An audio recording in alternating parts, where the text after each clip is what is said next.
Perdón, la foto, grande, ¿quiénes son? No sé, y Cami no.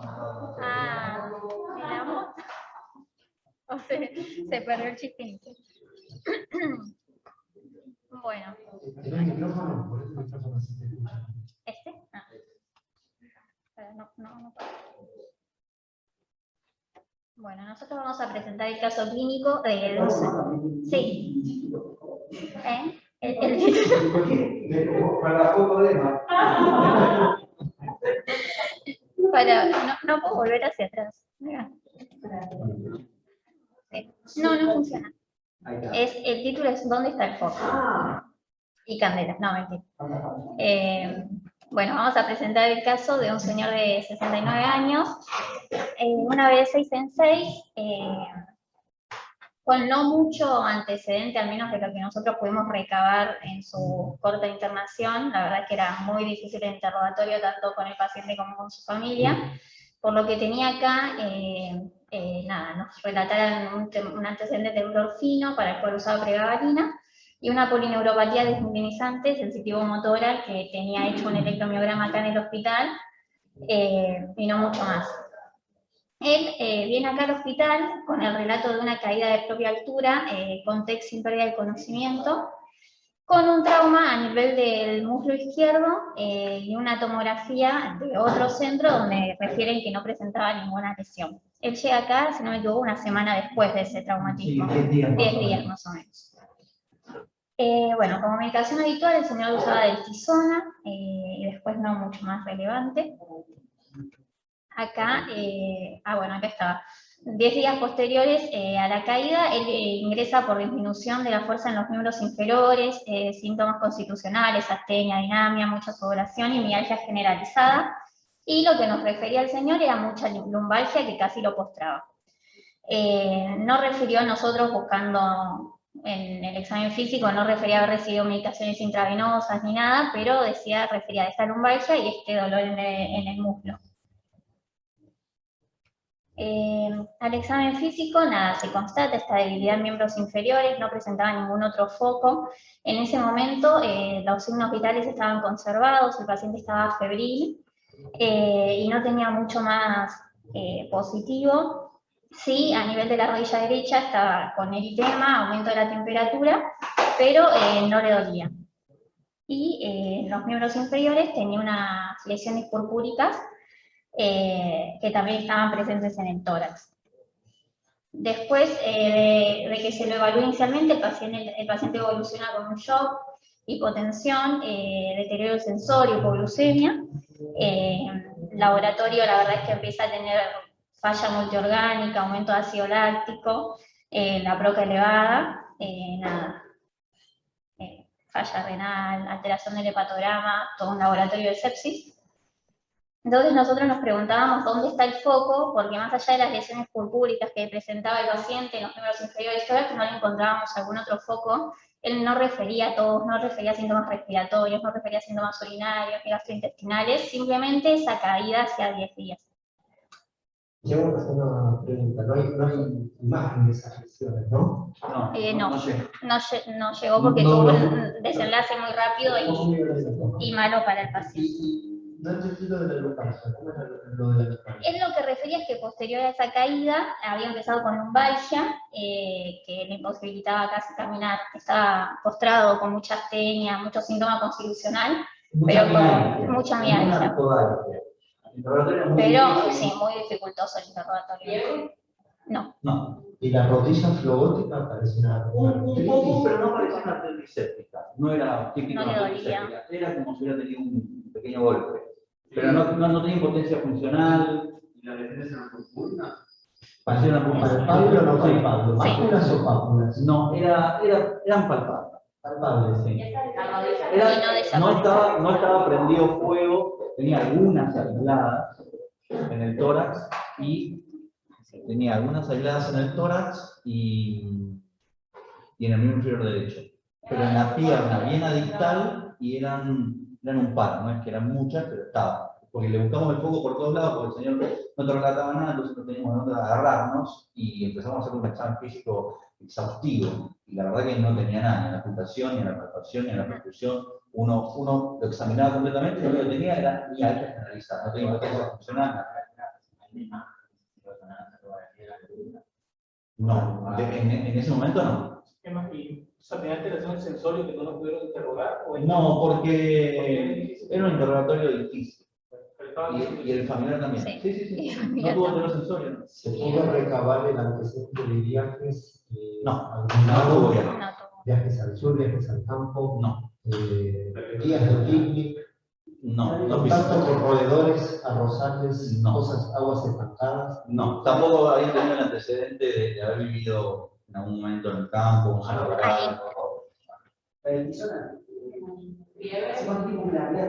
No, la venía tomando hace poquito, no hace mucho, y no era de larga data, y medio inconstante también. Sí, o sea, el señor no tenía mucho control clínico.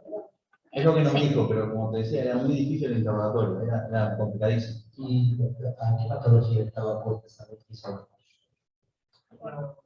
Interpreto que al antecedente neurológico de la Me criminología. parece que por lo que ustedes están relatando, una neuropatía de deslizante sensitivo motora crónica es una serie de tratamiento. Puede ser el tisonal, tratamiento de base. Dos cositas, fondo de ojo tenía. No, No, acá en el hospital tenía muy poca historia. Hasta ahí Sí. es lo que teníamos. De hecho, todo lo que está presente es lo poco que tenía en la historia clínica acá del hospital. 2 evoluciones ambulatorias que teníamos. Y no mucho más. ¿Y ahora en la caja había tenido? No. No, No, y acá tampoco al ingreso. ¿Cuándo comenzaron esas lesiones públicas? O sea, ¿las tenía desde que ingresó? No. ¿Nuevas? no las había visto el familiar. O sea, no se podía decir cuándo. Otra cosita, subconjuntival no tenía nada, No. y hemorragia en la astilla subcundial tampoco. Nódulo de orden. No, Ah, no. El vaso, ¿está bien? Estaba bien. ¿Cuánto duró vivo en la guardia? ¿De qué estamos hablando? ¿Una hora, 2 horas? 6 horas. Sí, más o menos. Aunque sí, más o menos. Sí, fue Bueno, muy o sea, rápido. estamos viendo el final de algo, intentando hacer diagnósticos, el final de algo que los finales se parecen, ¿no es cierto?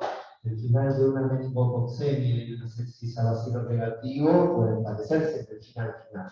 Entonces, yo creo que si uno quiere intentar hacer diagnóstico, se tiene que remontar al día previo. Los datos, el dato clave del diagnóstico es poco probable que esté en el final, sino que está un día o 2 días antes, o 3 días antes, con algún dato orientador, porque si no es ver las ruinas de algo y alguien te pregunta qué fue, terremoto o bomba, y no sé, todo igual, son escombros.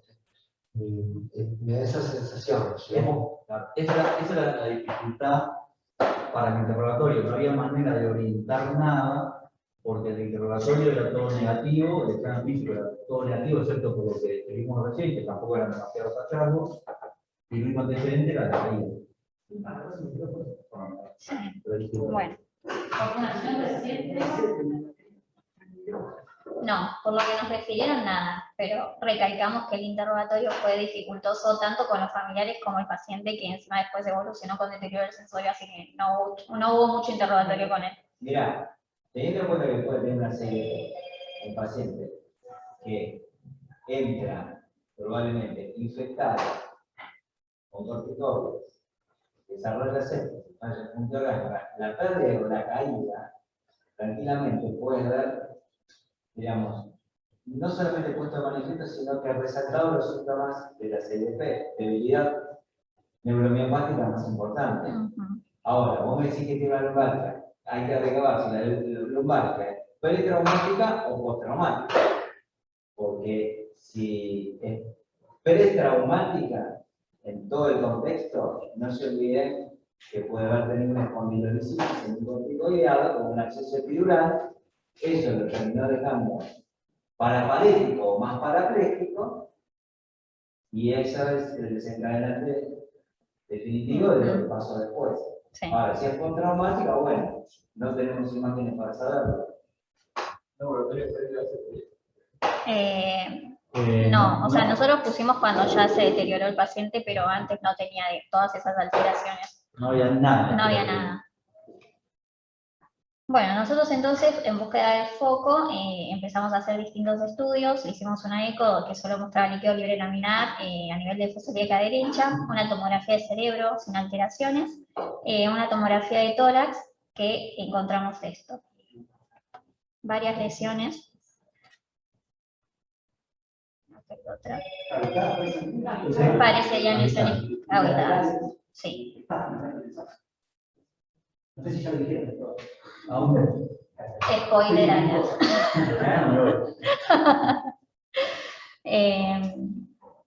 Tiene como varias lesiones. Múltiples lesiones. Múltiples. Redondeadas, habitadas. Bueno, supongo que está ahí identificado que tiene un fantasma tremendo de la idea como que se le hicieron. Y esta imagen está para que vean, obviamente, bueno, todas las lesiones pulmonares, pero tiene enfisema. Va detrás, Todo, aquí sí. arriba. Acá. ¿Eso ya habituado ya? No, No. Ah, Muchísimo no, tenía enfisema. enfisema. Y más adelante hay otras. Bueno, también hicimos una tomografía de abdomen donde también se ve aire en los psoas, enfisema subcutáneo.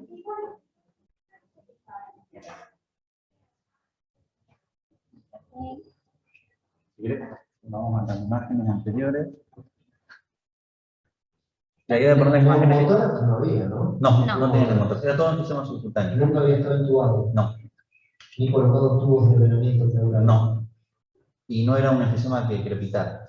En la evaluación, No. por el trauma que había tenido, de la caída con el golpe en el muslo derecho, a la inspección no tenía nada. La palpación tampoco, no le dolía, no le molestaba, no estaba flebótica la zona.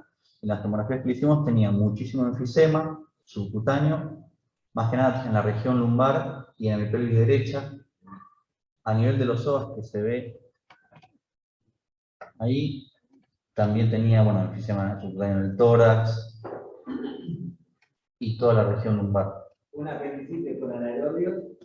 ¿Una? ¿Apendicitis con anaerobio? No tenía más que eso. Y tenía algo de rarefacción de los planos en la fosa ilíaca derecha y Es donde también Los tenía un brazos poco de glúteos. líquido libre. y tenía líquido libre en la fosa ilíaca derecha. Pero no tenía apendicitis, no tenía un foco, digamos, intraabdominal claro.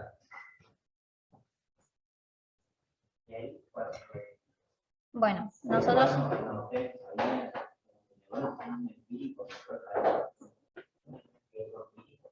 Sí, obviamente cuando desde que el señor llegó le pusimos todo el antibiótico empírico como le habíamos puesto, creo que banco, no me acuerdo si había sido banco Tazo o sí, banco Tazo creo que es. Perdón, pero tenía laceración de ciego, por lo que decís. ¿No? No tenía líquido libre meticefal, dijiste. No, tenía líquido libre en fosa ilíaca derecha, pero no tenía apendicitis, no tenía nada a nivel del intestino. Era un poco de líquido libre laminar, nada más que eso. No tenía otra cuestión. Por eso fue medio raro. Y el señor, obviamente, digamos, como no teníamos un foco, a medida que íbamos instaurando el tratamiento, íbamos haciendo las imágenes, porque no teníamos manera de... Obviamente se lo homocultivó, se le puso el antibiótico, etcétera. Se le hicieron laboratorios seriados, pero en realidad únicamente el ingreso, porque los laboratorios posteriores fueron en contexto de la mala evolución que tuvo el señor. Pero hasta ahí lo que tenemos es un señor que vino con esos síntomas, hicimos un laboratorio, vimos que estaba séptico, con falla multiorgánica, antibiótico una vez que vimos obviamente el laboratorio, interrogatorio, que no pudimos recabar muchos datos, el examen físico, y de ahí directamente imágenes para poder encontrar el foco. No era adicto endovenoso. No había tenido medicación intramuscular, ni endovenoso tampoco. Y una vez que retorno de las imágenes, ahí ya evoluciona más. sí. O sea que fue algo de un par de horas. Sí, como decía Emma, una vez que vuelve de imágenes, empieza con hipotensión, requiere intubación orotraqueal, intercurre con una fibrilación auricular de alta respuesta y finalmente, no sé, a los minutos, un paro cardiorrespiratorio, después de varios ciclos logra salir con un ritmo sinusal, le fuimos haciendo los electros de control y tenía un bloqueo de rama izquierda nuevo. y le hicimos un ecocardio que nada, mostraba la kinesia de todos los segmentos mediales y apicales, y una hipercontractilidad basal. Estábamos todos junto con los cardiólogos, así que una vez que salió el paro fue directamente a hacerse una CCG. Y no tenía vegetación, como dato no, relevante, sin al menos en un vegetaciones. ST, bedside, rápido, no se veía. Y bueno, se hizo la CCG. Acá no la pongo porque tiene el nombre y lo están grabando. No sé. Ah, Para que se la grabación. Ok. Sí, estás mostrando la porque imagen. no tenía cómo taparlo, no sabía cómo hacerlo. Esa es la ventilografía de la CCG. Todo muy bien.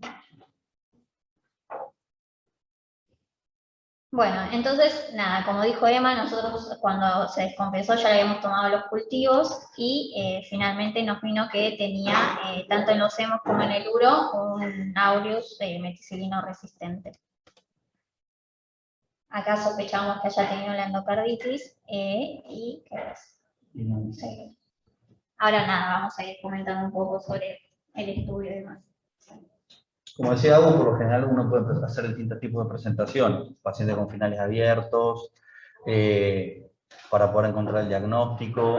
Y la idea era presentar un paciente para hacer un pequeño repaso de temas que vemos todo el día, todo el tiempo en la sala, que es la bacteriemia por Staphylococcus aureus o SAMR. Más que nada un pequeño abordaje clínico, para no extendernos tanto tampoco, con algo de bibliografía, de evidencia, que nos puede llevar a orientar cómo hacer el tema del diagnóstico. Con respecto al enfoque diagnóstico inicial, hay que tener en cuenta que una de las principales causas de bacteriemia que hay en la comunidad y en el hospital es Astáfilo, ya sea SAMR o SAMS. Tiene muchísimos tipos de complicaciones que nosotros la hemos visto en general y a veces se suelen ver tardías cuando uno empieza a tener ya una repercusión clínica. Tiene mucha mortalidad respecto a las complicaciones y es muy común que tengan un fracaso del tratamiento y una readmisión hospitalaria en caso de tener signos de complicación.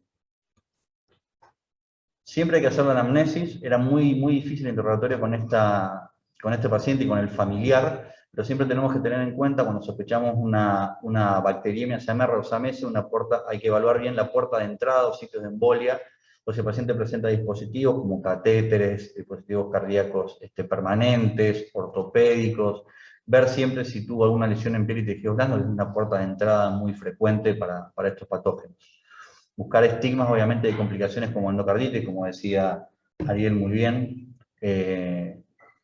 y tener en cuenta que un 30% tiene infecciones metastásicas. Entonces, si bien hay que adecuarse al paciente, hay que pensar siempre que puede llegar a tener embolismo séptico y buscar otros focos, ¿sí? Puede tener artralgias, lumbalgias, fiebre prolongada, o sea, signos de endocarditis, signos de infarto esplénico, de absceso renal o del psoas, embolismo meningio, buscar los estigmas de endocarditis y siempre también pensar en un foco en columna. Inicialmente habíamos pensado en este señor esto por el tema de la caída y de la lumbalgia, pero después no terminó teniendo ninguna lesión. Esto es para simplemente entender que la bacteriemia se puede dar por una puerta de ingreso que puede ser de un foco respiratorio, osteoarticular, piel y partes blandas, de meningitis, a catéter, y a partir de ahí hacer bacteriemia y hacer embolismos sépticos con nueva siembra, pero también están interconectados, es decir, que puede iniciar también un endocarditis que después siembre una artroplastía de cadera o una vértebra, no necesariamente es algo matemático. Entonces siempre la anamnesis es muy importante para entender la puerta de entrada y evaluar después las posibles complicaciones por sitios de siembra. Hay que hacer cultivos, obviamente cultivos cada 24 a 48 horas hasta que se haga el aclaramiento y los cultivos sean negativos. Y hay distintos estudios, uno por ejemplo del Lancet, donde se evaluó que más de 900 pacientes que si tenían un día más de bacteriemia después de haber iniciado la terapia antibiótica, o sea, no tienen un buen clearance de los hemocultivos, tenían un aumento en la mortalidad a los 30 días con respecto a aquellos que lo aclararon rápidamente. Otra cosa que se plantea en el enfoque diagnóstico cuando seguimos estudiando a los pacientes es si hacemos un ET o un ETT. En ese caso siempre obviamente hay que hacer un estudio de imagen. Primero se puede empezar con un ETT y si no tiene vegetaciones, evaluar de realizar un transesofágico. Ahora, si no hay una vegetación por un ETT, que obviamente tiene menor sensibilidad, eso no es suficiente. Hay distintos estudios que hablan sobre las indicaciones del ET Pero algunas son medias controvertidas. Más que nada evalúan el alto costo del ET y las complicaciones, que en realidad no se ven tan frecuentemente, pero existen. Y obviamente ya sabemos que el ET es más sensible para evaluar una vegetación valvular que un transtorácico. Así que lo que plantean es que si hay una alta sospecha clínica de endocarditis infecciosa, con todos los signos que ya conocemos, se puede realizar con un ETT negativo, directamente estaría justificado hacer un ET. Ahora bien, si el paciente tiene ciertas condiciones, como por ejemplo, una bacteriemia persistente pese al tratamiento que se está instaurando. Si tiene los hemocultivos positivos inmediatamente después de la toma. Si es una infección de la comunidad, una bacteriemia que es de tiempo indeterminado, el paciente viene hace 10 días de fiebre y empezó 2 semanas atrás con un dolor. Si tiene un material protésico cardíaco, un trastorno valvular que le pueda predisponer para la siembra. Si tiene un foco no drenado, si es hemodialítico, si se sospecha de un foco extraarticular, si ya tiene estigmas de endocarditis o utiliza drogas endovenosas, directamente se puede llegar a justificar la evaluación inicial con un ET. Ahora bien, si no se cumplen estas condiciones, es decir, si no cumple ninguna de estas, puede hacerse directamente un ETT y no es necesario iniciar la evaluación diagnóstica con un transesofágico. Están los criterios de Duke, obviamente, que nos pueden orientar, que ya los conocemos todos, y algo que yo no conocía, que encontré haciendo esta presentación, es que existe un score, que es un score con una predicción clínica para evaluar el riesgo de endocarditis, que permitiría justificar iniciar la evaluación con un ET, que es el score BIRSTA, que se hizo en un estudio de cohorte de 2.000 pacientes con bacteriemia Staphylococcus, para evaluar las distintas variables que tenían asociadas de manera independiente con endocarditis infecciosa. Tiene distintos criterios o condiciones clínicas con un score, y si el score es mayor o igual a 3, se permite directamente realizar un ET, o sea, estaría como justificado poder realizarlo. Y si a las 48 a 72 horas repositiviza o mantiene positivos los cultivos, con un score mayor o igual a 3, también se puede realizar nuevamente un ET. Hay que seguir estudiando el tema de los focos. Si tiene una lumbalgia o una posible osteomielitis o disitis vertebrales, lo mejor para poder hacer el estudio son las resonancias. Si tiene un foco sospechado a nivel abdominal, la tomografía, más que nada para evaluar los infartos esplénicos, renales y del psoas, o de las neumonías, y resonancia si pensamos que tiene un foco también cerebral. Se está estudiando mucho el tema del PET-TC. Hay varios estudios que demostraron que, es decir, baja la mortalidad, permite encontrar focos no drenados, o sea, tiene varias cosas positivas, pero obviamente es, digamos, es un estudio, si uno lo hace directamente, por supuesto si hay algún foco hipermetabólico me lo va a mostrar. O sea que, si bien no es un estudio que se pueda hacer de rutina, si se sospecha una bacteriemia con alguna siembra, se podría llegar a plantear el hecho de hacer un PET-TC directamente inicial. Más si hay sospecha de bacteriemia, si es un poco claro, por ahí no sería tan necesario, dependiendo también del foco, porque algunos focos dan más embolia que otros, pero bueno, es una posibilidad de realizarlo. Sí. Porque, vamos, yo tuve un paciente muy similar la semana pasada. Un paciente muy similar estas semanas y no pudimos repasar el tema particularmente. Hoy por hoy, si bien no hay evidencia, ¿cuál sería, digamos, la aplicación más robusta en cuanto a la operación PET? Sí, más que nada si tiene riesgo de infección metastásica. Es decir, si tiene por ahí un signo de endocarditis infecciosa, hacerlo es totalmente aceptable. O si tiene una espondilodicitis también, y depende también cómo está el paciente. Si tiene una bacteriemia y un foco, por ejemplo, en piel y partes blandas, que es factible de drenarse y demás, y no tiene empeoramiento del cuadro, es decir, que una vez que se drena el foco, hay defervescencia del cuadro y aclara los hemocultivos, no sería necesario. Pero si ya tiene otras cuestiones, como por ejemplo Sería esta la diapositiva. Si tiene abscesos en una tomografía, habría que hacerle un PET porque ya tiene un embolismo, ya tiene siembras, entonces sería de buena práctica hacerlo para poder encontrar otros posibles focos.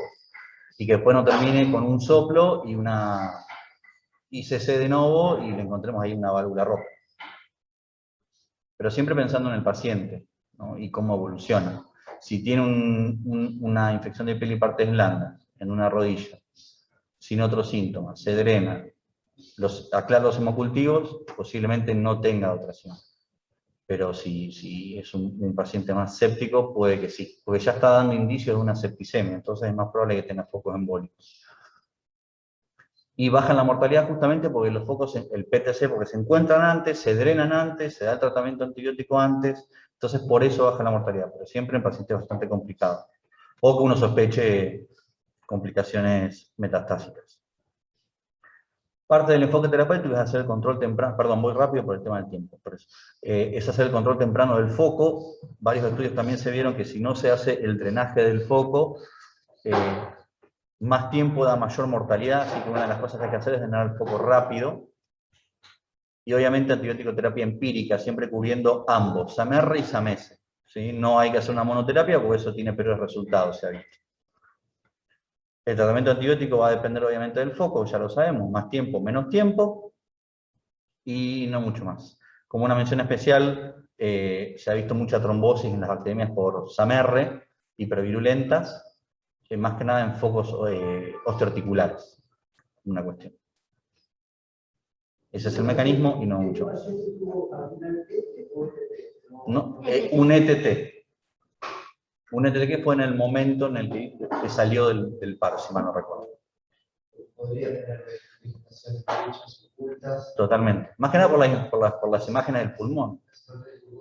Con vasonutricio, subpleurales típicas de las embolias derechas.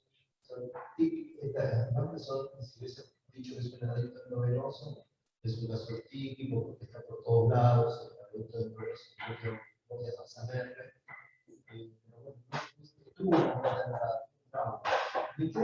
Hola. El sistema subcutáneo, o sea, que tiene, no lo resuelvo, no lo puedo unir, porque habitualmente tiene paratrauma torácico, tiene neumotórax, neumomediastino, rotura de ventrículo laringio y va de arriba para abajo. Pero este tiene en el glúteo, en el flanco contralateral, los huecos supraesclaviculares, en la zona dorsal. No tiene un gradiente topográfico, entró por aquel aire y desde ahí se puede formando. No tiene gradiente topográfico. No. Con lo cual no entendería mucho el mecanismo por el cual se produjo. No hay barotrauma en la tomografía. No lo hay. En esta no es un no produce gas. Por otro lado, nosotros es un anaerobio, es un vacío negativo. Hay algunos que están, los típicos germes de las sematosa o la neumatosis intestinal, producen gas, pero no el estático. Con lo cual, me deja duda si no hubo una coinfección. Una sobreinfección, que no se rescató en el hemo. No productora de gas, pero me queda sin cerrar el aire celular subcutáneo. No sé si ustedes encontraron una explicación. No lo encontramos porque además no había rescatado nada más, pero claramente sabemos que no es un germen que produce gas, así que no debería por qué tenerlo. Por trauma es medio raro, no sé, yo no lo he visto, no sé si el aire puede llegar a movilizarse de esa manera, pero... Lo típico es encontrar los tubos de tórax pleurales, empiezan con el sistema subcutáneo local, pero vos le miras de un lado con respecto al otro, tiene como una topografía, claramente hay una puerta de entrada al aire. Cuando le mirás en la tierra, no tiene, lejísimo de la puerta de entrada. Pero este señor... abajo, derecha, izquierda, adelante, acá no se entiende. A ver, eso lo ves más en un paciente politraumatizado. Sí. Es decir, que tiene aire en la abdomen, aire en el tórax, enfisema subcutáneo, pero realmente justificarlo por una infección. No, por estáfilo no fue. A mí me llamaba la atención ese pequeño cantidad de líquido laminar que tenía en la fosa que tenía a la derecha, por eso pregunté.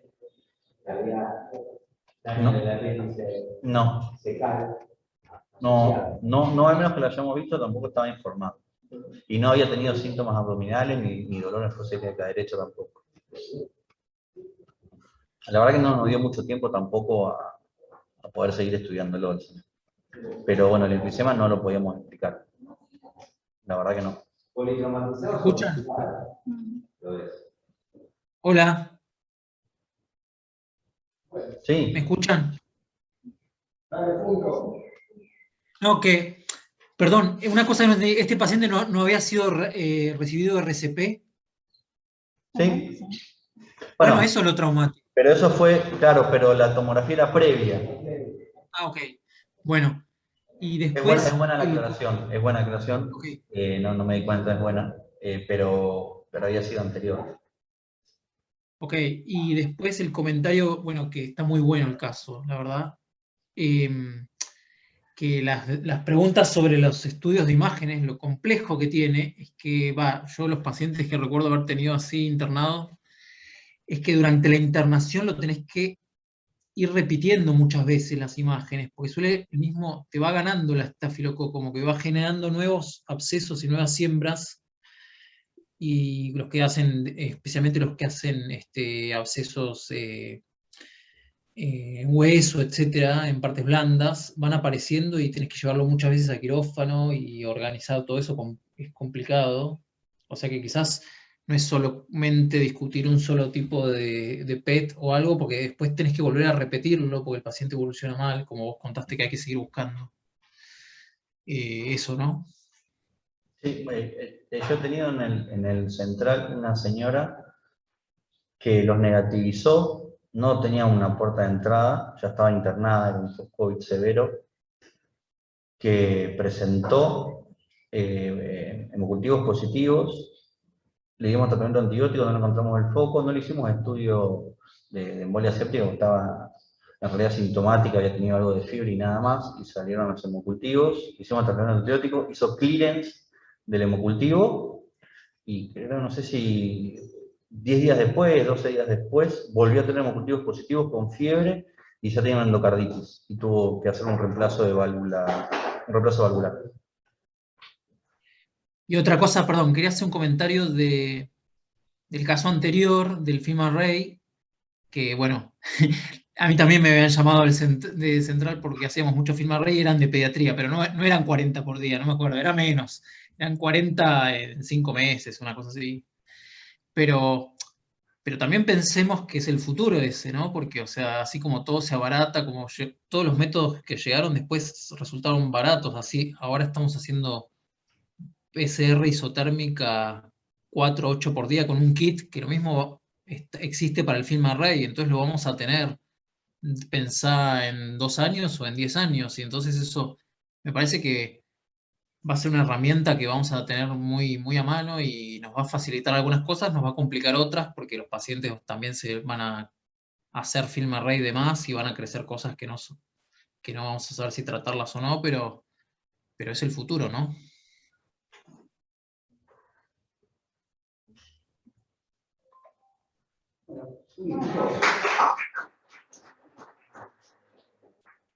Quiero contar nada más un poquito del enfisema, que la verdad que no queda muy claro y es difícil explicarlo. Pero bueno, digamos, un señor que en ese momento no tiene ningún procedimiento invasivo hecho, como una insuflación hecha para pasar el aire que viene de afuera, se tiene algún lugar con aire de adentro, ¿no? O sea, no teniendo una, digamos, todo puede ser, pero no parecía tener clínica de una perforación de víscera hueca abdominal. Debería, digamos, en tal caso, digamos, si no hubiera una perforación de víscera hueca abdominal, y además si hubiera una perforación de víscera hueca abdominal, vamos a ver intraperitoneal, ¿no? Más que todo de oficina subcutánea. En otra zona, claro. A veces vos podés tener aire que vaya hacia el retroperitoneo y hacia el subcutáneo cuando viene desde el mediastino. Y muchas veces la